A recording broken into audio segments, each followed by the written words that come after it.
Hi friends, അപ്പോൾ ഇതാണ് നമ്മുടെ മൈക്രോവേവ് ഓവൻ്റെ PCB ബോർഡ്. ഈ കാണുന്നത് ഇതിൻ്റെ ഫ്രണ്ട് പാനൽ ബോർഡാണ്. ഈ കാണുന്നത് ഇതാണ് നമ്മുടെ PCB. അപ്പോൾ നമ്മുടെ മൈക്രോവേവിൻ്റെ ബോർഡ് കത്തിപ്പോവുകയോ തുരുമ്പടിച്ചു പോകുകയോ അതുപോലെ തന്നെ സ്പെയർ ലഭ്യമാവാതെ വരികയൊക്കെ ചെയ്തു കഴിഞ്ഞാൽ നമുക്ക് ഇത് വാങ്ങാൻ ലഭിക്കും. അപ്പോൾ ഈ ബോർഡിൻ്റെ ഒരു ട്യൂട്ടോറിയലാണ് ഇവിടെ പറയുന്നത്. ഈ ലൈൻ ഇതിൻ്റെ ഫേസ് ന്യൂട്രൽ ലൈൻ കൊടുക്കുന്ന ഭാഗമാണ്. ഈ രണ്ട് ലൈൻ ബോർഡിൻ്റെ സപ്ലൈ ആണ്.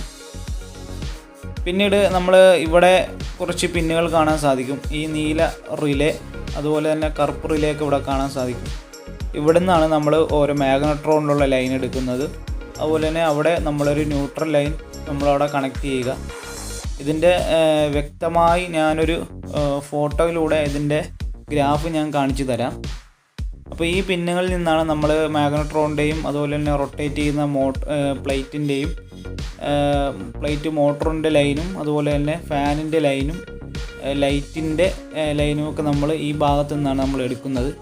അത് നമ്മൾ നമ്മുടെ ഡിസ്പ്ലേ ബോർഡിൽ ഓപ്പറേറ്റ് ചെയ്യുന്നതനുസരിച്ച് ഈ റിലേ സ്വിച്ചായി ഇതിലേക്ക് മാഗ്നട്രോണിലേക്കും അതുപോലെ തന്നെ ലൈറ്റിലേക്കും റൊട്ടേറ്റ് പ്ലേറ്റിലേക്കും ഒക്കെയുള്ള സപ്ലൈ ഇത് റിലേ വഴി സ്വിച്ചായി പോകുന്നതാണ്.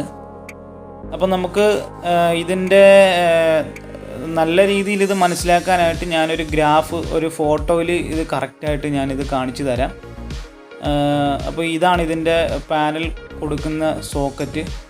ഇവിടേക്ക് കണക്ട് ചെയ്താൽ ഈ സോക്കറ്റ് നമുക്ക് ടച്ച് ചെയ്താൽ ഇതിൽ വർക്ക് ചെയ്യുന്നതാണ്.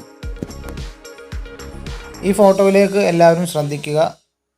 ഈ ചുവപ്പ് ലൈൻ കൊണ്ട് ഇവിടെ മാർക്ക് ചെയ്തിട്ടുണ്ട് ഫേസ്, അതുപോലെ തന്നെ അതിൻ്റെ ഇപ്പുറത്ത് ന്യൂട്രൽ. ട്രാൻസ്ഫോർമറിന് തൊട്ട് മുമ്പിലായിട്ടാണ് ഈ ബോർഡിൻ്റെ സപ്ലൈ ലൈൻ കൊടുക്കുന്നത്. അതിൻ്റെ തൊട്ട് വലതു ഭാഗത്തായിട്ട് നിങ്ങൾക്ക് കാണാൻ സാധിക്കും ഡോർ സ്വിച്ചിനുള്ള 2 പിന്നുണ്ട്. അത് ഈ ബോർഡിൻ്റെ ഇതിൻ്റെ IC വരുന്ന ഭാഗത്ത് ആ വെള്ള സോക്കറ്റിൻ്റെ അടുത്തായിട്ട് ഡോർ സ്വിച്ചിൻ്റെ 2 പിന്നുണ്ട്. അവിടെയൊക്കെ നമ്മൾ മൈക്രോവേവ് ഓവൻ്റെ ഡോറിൻ്റെ സ്വിച്ചിൽ നിന്ന് വരുന്ന 2 ലൈൻ കൊടുക്കേണ്ടതാണ്. ഈ ഫോട്ടോയിലും കൂടി ഒന്ന് ശ്രദ്ധിക്കുക. ഇതാണ് നമ്മുടെ ആ റിലേ വരുന്ന ഭാഗം. അവിടെ മാഗ്നട്രോൺ എന്ന് പറഞ്ഞ് ആദ്യം ഒരു ലൈൻ കാണാൻ സാധിക്കും. രണ്ടാമത് ഒരു ന്യൂട്രൽ ലൈൻ നമ്മളിങ്ങനെ കൊടുത്തിട്ടുണ്ട്. പിന്നീട് plate motor fan neutral light ഇങ്ങനെ കാണാൻ സാധിക്കും. അതിൽ ആദ്യം മാഗ്നട്രോൺ എന്ന് എഴുതിയിരിക്കുന്നത് നമ്മൾ മാഗ്നട്രോണിൻ്റെ ലൈൻ നേരെ HV ട്രാൻസ്ഫോർമറിൻ്റെ അതിലേക്കാണ് നമ്മൾ കൊടുക്കേണ്ടത്. കാര്യം HV ട്രാൻസ്ഫോർമറിൻ്റെ ഔട്ട്പുട്ട് വഴിയാണല്ലോ മാഗ്നട്രോൺ വർക്ക് ചെയ്യുന്നത്. അപ്പോൾ മാഗ്നട്രോൺ നമുക്ക് വർക്ക് ചെയ്യണമെങ്കിൽ ആദ്യം നമ്മൾ ഇതുപോലെ ഈ പറയുന്ന കാണിച്ചിരിക്കുന്ന പോലെ നമ്മൾ ലൈൻ എടുത്ത് HV ട്രാൻസ്ഫോർമറിൻ്റെ ഒരു ലൈൻ, അതായത് ന്യൂട്രോ ഫേസോ ന്യൂട്രൽ നമ്മൾ ഇതിലും വഴി കൊടുക്കുമ്പോൾ റിലേ സ്വിച്ചായി ഈ ട്രാൻസ്ഫോർമറിൻ്റെ ന്യൂട്രൽ കിട്ടുകയും ഫേസ് ഡയറക്റ്റ് ട്രാൻസ്ഫോർമറിലേക്ക് നമ്മൾ കണക്ട് ചെയ്യുകയാണ് ചെയ്യുന്നത്. ന്യൂട്രൽ ലൈൻ റിലേ വഴി സ്വിച്ച് ചെയ്താണ് നമ്മുടെ ഈ മാഗ്നട്രോണിൻ്റെ ട്രാൻസ്ഫോർമറിലേക്ക് സപ്ലൈ ചെല്ലുന്നത്. അപ്പോൾ നമ്മൾ നമ്മുടെ കൺട്രോൾ പാനൽ ബോർഡിൽ നമ്മൾ കൺട്രോൾ ചെയ്യുന്നതനുസരിച്ച് റിലേ സ്വിച്ച് ആവുകയും ഈ കൊടുത്തിരിക്കുന്ന കോമൺ ആയിട്ട് കൊടുത്തിരിക്കുന്ന ന്യൂട്രൽ ലൈൻ നേരെ ഏത് ഡിവൈസാണോ ഏത് ഉപകരണമാണോ അതിനകത്ത് വർക്ക് ചെയ്യേണ്ടത് അതിലേക്ക് ആ സപ്ലൈ സ്വിച്ച് ചെയ്ത് കൊടുക്കുകയാണ് ഇത് ചെയ്തുകൊണ്ടിരിക്കുന്നത്. അപ്പോൾ നമുക്ക് നമ്മൾ ആദ്യം തന്നെ ഇതിലേക്ക് ഒരു കോമൺ ഒരു ന്യൂട്രൽ കൊടുക്കേണ്ടതുണ്ട്. ഞാനിവിടെ വരച്ചിരിക്കുന്നത് നിങ്ങൾക്ക് നന്നായി കണ്ടാൽ മനസ്സിലാകാൻ സാധിക്കും.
സാധാരണഗതിയിൽ നമ്മൾ ഇത്തരം കണ്ടീഷനുകളിലാണ് ബോർഡ് നമ്മൾ വെക്കാറുള്ളത്.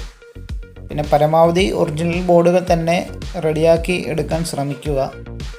ഇതുപോലുള്ള സാഹചര്യങ്ങളിൽ ഇങ്ങനെ നമുക്ക് കൂടുതലും ചെയ്യാൻ കഴിയുകയുള്ളൂ. ഈ സ്പെയർ കിട്ടാതെ വരികയും ദ്രവിച്ചു പോവുകയൊക്കെ ചെയ്യുമ്പോൾ നിങ്ങൾക്ക് ഈ ഒരു മെത്തേഡ് പ്രയോഗിക്കാവുന്നതാണ്. ഞാനിത് സെറ്റ് ചെയ്തതിന് ശേഷമുള്ള വീഡിയോ ഞാനിപ്പോൾ കാണിച്ചു തരാം.